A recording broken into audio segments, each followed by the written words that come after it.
Welcome to the Blackhawks Breakaway Podcast. We are brought to you by Toyota. Toyota has more all-wheel drive and four-wheel drive vehicles than any other brand. Find yours and shine on. Toyota, let's go places. I am Pat Boyle, joined by NHL Insider Frank Seravalli. Never an off season for you. A very hectic stretch beginning this week.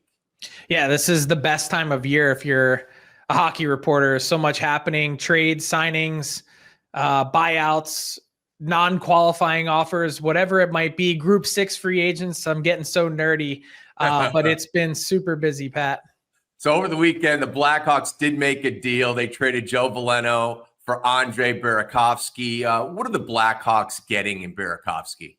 A much higher end player. I think watching the social media discourse, Pat, has been really interesting because I don't think that fans are getting the comparison right. It's not really 𝗏𝗏 for Burakovsky. It's really third goalie Petr Mrazek for Burakovsky. And you look at Mrazek, somehow magically someone was able to take him off of your hands last year before the deadline. He had no place on this roster, a contract that continued into this upcoming season at a pretty sizable cap hit. And the Blackhawks were able to move that for 𝗏𝗏, who came in and was much closer to a fourth line center with very limited offensive upside. And yeah, has Burakovsky slowed down a bit? Was he a fit in Seattle? No, he wasn't. But this is a two-time Stanley Cup champion that I think is a bounce back candidate that if he delivers, he's a guy that you can plug into your top 6. And if he doesn't, then you're back into a situation kind of similar to the one that you were in with Mrazek. And in my view, it's worth the squeeze to try and take the risk. All right, let's move on now. You were on CHN last week, and the Hawks, of course, hold the 3rd and the 25th pick overall in the first round of this week's draft. What are you hearing, though, about the Hawks possibly moving that 3rd pick overall? I think it's probably a long shot at this point. When we had the discussion last week, the Hawks were in conversation with a few different teams, but I think had zeroed in on one in particular. I think they were trying to pry 𝗵𝗍 𝗵𝗀𝗀𝗃 out of Buffalo. I don't have a sense that that's a fit for the Sabres moving forward in terms of what they're looking to get in return for a 23-year-old top-line winger. And I think they're way more focused on a roster player that will help their team exit a 14-year playoff drought as opposed to starting over with an 18-year-old. And so as enticing as that might have been for the Sabres, I just don't think that the Hawks have gotten much engagement on that. And with that, I think that probably brings a 95 to 97% shot that the Hawks end up picking at number 3 and using that pick to further stockpile their futures. That's the lane that they're thinking in, I believe, at this moment in time. You know, we're hearing, we thought it was for sure Schaefer-Mise 1-2. Now we're hearing some smoke screen out of San Jose that Frondell could be in play there. That would obviously bring Mise in play for the Hawks at 3.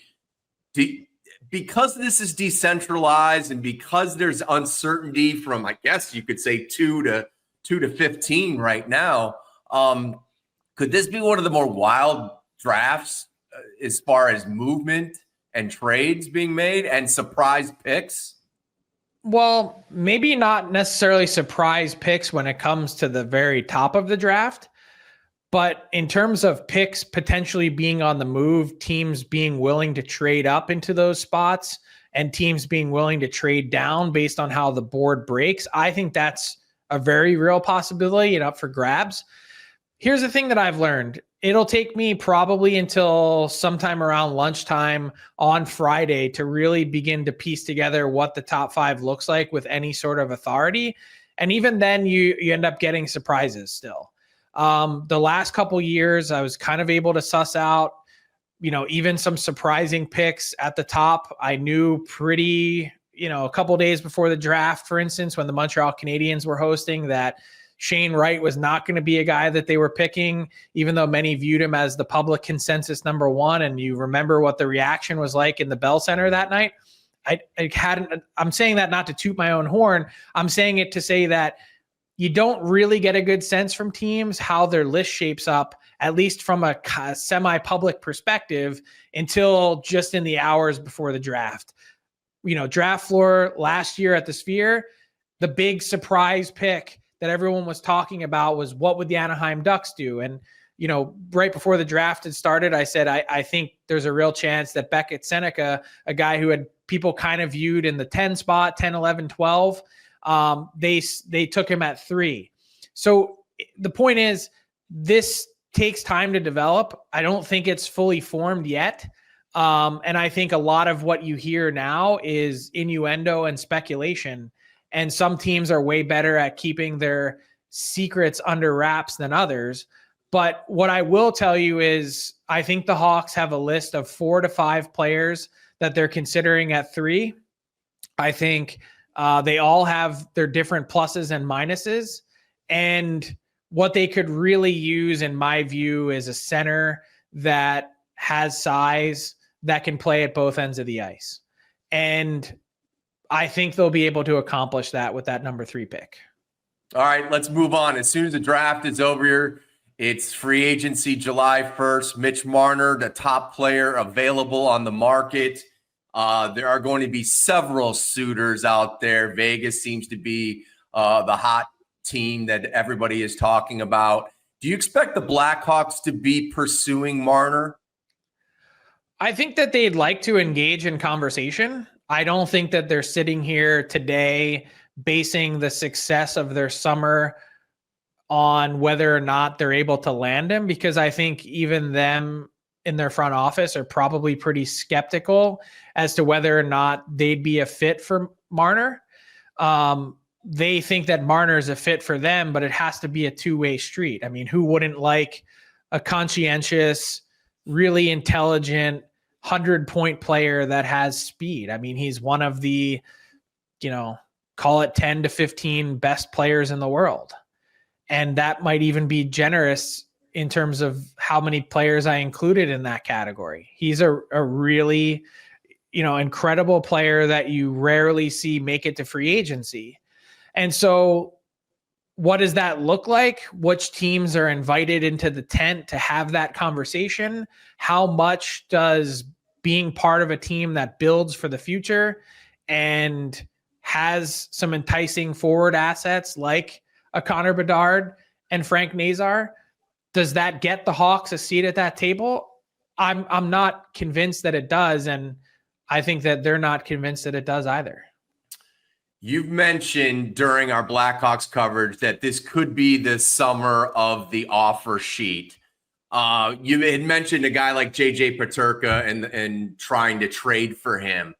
Could you see the Blackhawks go the offer sheet route? And does Gavin McKenna and the thought of losing a number 1 pick, is that what a lot of teams are going to be, leery of being out of that sweepstakes? Well, certainly the teams that are lower on the list of expectations for next year are going to be extremely leery of it. And in fact, Pat, I think there's probably a larger discussion to be had for people way smarter than myself about how disincentivized rebuilding teams are from making offer sheets or putting offer sheets together, because I think McKenna is such a great example of why you wouldn't want to participate in that game at a certain level.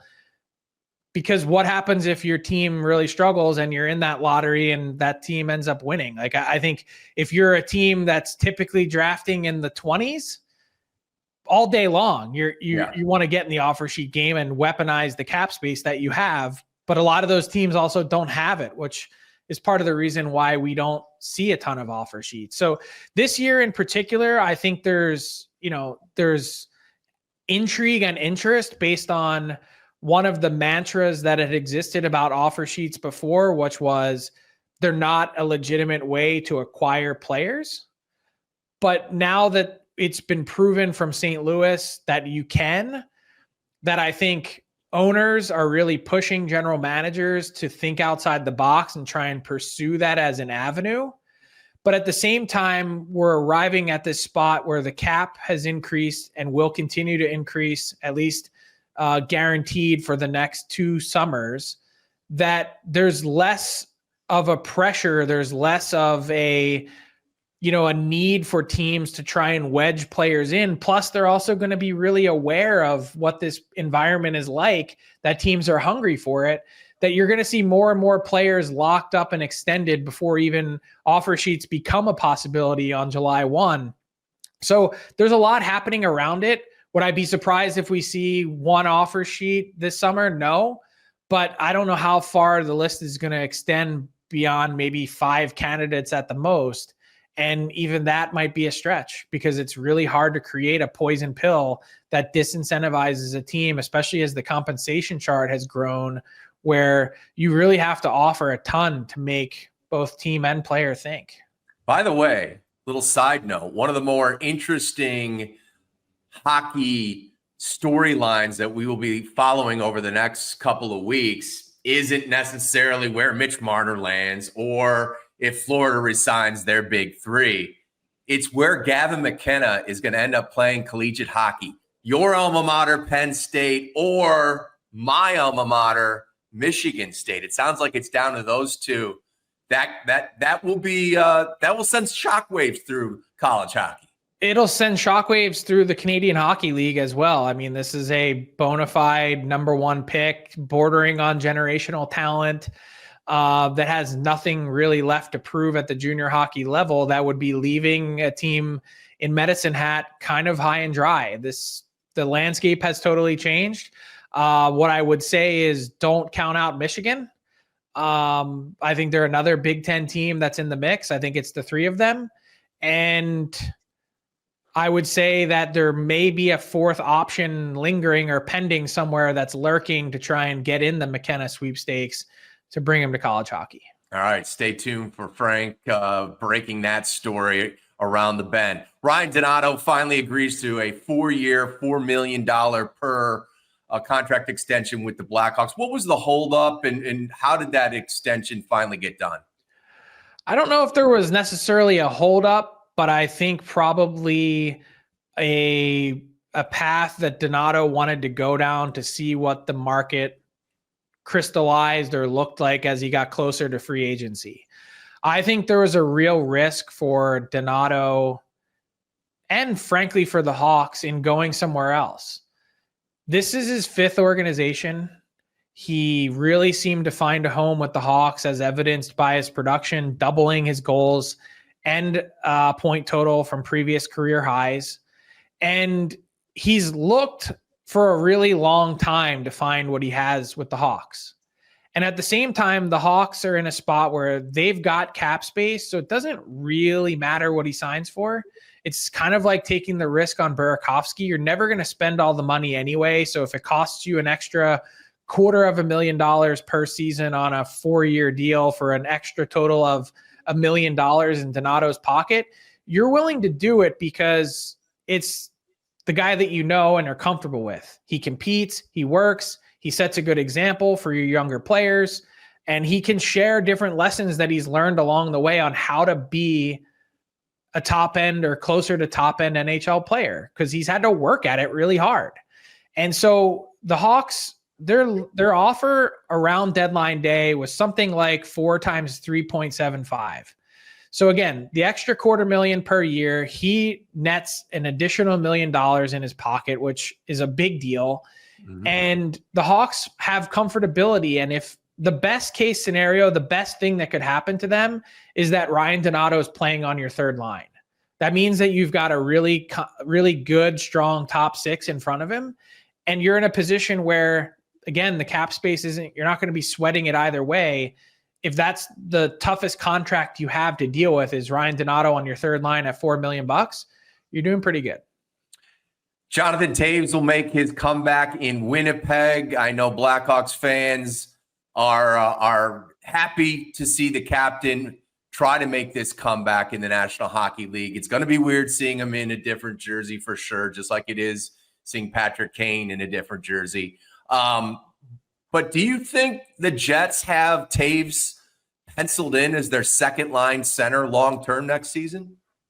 I mean, it depends on Adam Lowry's health, which he's going to be missing a bit of time to start the season. So I think for a team that didn't adequately fill their 2C spot at the deadline last year, and I think that lingered into the playoffs and hurt them, that what they find here is a perfect marriage.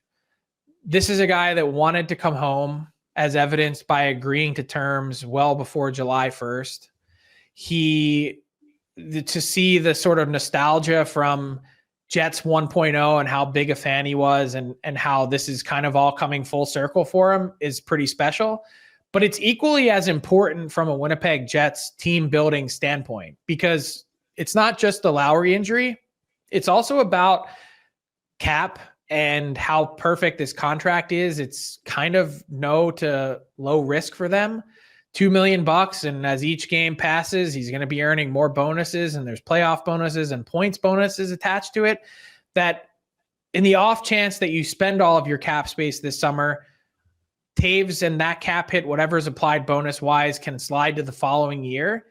And I think the biggest thing is just about his health in general. If he truly is healthy, if these alternative healing processes that he's gone through have him in a better place now than he was a few years ago with the chronic immune response syndrome, that I think what you could realistically expect from Jonathan Taves is a 50-point regular season. Like, ballpark it around that, because that's the pace that he was on with the Hawks while his body wasn't cooperating. If he can get it to cooperate for a full year, and the Jets can plug him into that spot, whether it's him one day or Lowry another day as that 2-3 center combo, they're going to be in really good shape. And then you get to the playoffs, and then you can see what Jonathan Taves can bring to the table then. So I think it's the perfect fit for the Jets. I think it's a great fit for Jonathan Taves, and I couldn't think of a better marriage in these terms for a guy that hasn't played hockey in a couple years. Frank, stay hydrated. Make sure those cell phones are at full battery capacity, and good luck here with the draft looming and free agency on the horizon. Pat, always good to chat with you, and we'll talk to you soon. That is going to do it for the Blackhawks Breakaway Podcast.